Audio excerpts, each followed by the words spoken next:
இன்னைக்கு நாங்க தள்ளுவண்டி கடை ஆரம்பிச்சு டே 59. பெங்களூர்ல இருந்து எங்க வீட்டுக்கு சொந்தக்காரங்களாம் வந்திருந்தாங்க. அதுல எங்க அண்ணனுங்க டீ குடிக்க வெளியே போலான்னாங்க. நம்ம மேட்டுப்பாளையத்துல டீ அப்படின்னாலே அது கொஞ்சம் பணம் தான். கோத்தகிரி ரோட பிடிச்ச கொஞ்சம் பணம் கிளம்பியாச்சு.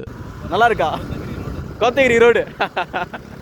குஞ்சப்பனையில டீ குடிக்கிறதுக்கு போறதுக்கு முன்னாடி மேட்டுப்பாளையம் வியூ பாயிண்ட்ல ஒரு ஹால்ட் போட்டு அப்படியே வியூ பாயிண்ட்டை என்ஜாய் பண்ணிருந்தோம். இந்த இடத்துக்கு வந்து நம்ம மேட்டுப்பாளையம் வியூ பாயிண்ட்டை பார்த்தாலே ஒரு ஸ்ட்ரெஸ் ரிலீவ், ஒரு பீஸ்ஃபுல், ஒரு நிம்மதி அப்படியே செம்மையா இருக்கும்ல. லுக், இந்த இடத்துல சொல்ல வேண்டிய இன்னொரு விஷயம் என்னன்னா, நிறைய பேர் இந்த இடத்துக்கு வந்து வியூ என்ஜாய் பண்ணிருப்பீங்க. எல்லாம் ஓகே தான், ஆனா ஒரு இடம் அழகா இருக்குன்னா அது அழகாவே இருக்க விடுங்க. இந்த பீர் பாட்டில்ஸ் தூக்கி போடுறது, பிளாஸ்டிக் பாட்டில்ஸ் தூக்கி போடுறது, பிளாஸ்டிக் கவர்ஸ் அது இதுன்னு போட்டு அந்த இடத்த குப்பமேடாக்க வேண்டாமே. ஓகே ஃபைன், நீங்க வியூ என்ஜாய் பண்ணிட்டு அப்படியே கிளம்பி குஞ்சப்பனை போறதுக்கு முன்னாடி இங்க ஒரு அக்கா தள்ளுவண்டி கடை போட்டு ஸ்டார் ஃப்ரூட், வாட்டர் ஆப்பிள் எல்லாம் சேல் பண்ணிருந்தாங்க. அந்த ஸ்டார் ஃப்ரூட்ல உப்பு மிளகா பொடி எல்லாம் போட்டு அப்படியே எடுத்து கடிச்சு சாப்பிடும்போது செம்மையா இருந்துச்சு. அது இதுன்னு ஜங்க் ஃபுட்ஸ் எல்லாம் சாப்பிட்றதுக்கு இந்த ஃப்ரூட் சாப்பிடலாம். இந்த இடத்துல கண்டிப்பா ஃப்ரூட்ஸை ட்ரை பண்ணுங்க, நல்லா இருக்கு. அதுக்கப்புறம் அப்படியே கொஞ்சம் பண்ணல டீ ஸ்பாட்டுக்கு போயிட்டோம். போன உடனே எனக்கு ஒரு லெமன் டீயை சொன்னேன். ஆக்சுவலா அந்த லெமன் டீல இருக்கிற சுகம் என்ன தெரியுமா? அந்த டீ போட்டு கொடுக்கும்போது அந்த டிகாஷன் கரைஞ்சு தண்ணியில இறங்கும் பாருங்களா, அது பாக்குறது வேற மாதிரியான சாட்டிஸ்ஃபைங் தான். அதுக்கப்புறம் அந்த டீயை ரிலாக்ஸா எடுத்து குடிச்சேன்.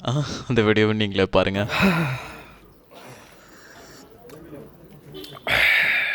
ரிலாக்ஸ்னஸ்க்கு ஹிந்தியில் என்ன சொல்லுவாங்க, உருதுல? सुकून. சுகூன். நிஜமா ஐம் ஃபீலிங் தட் சுகூன்.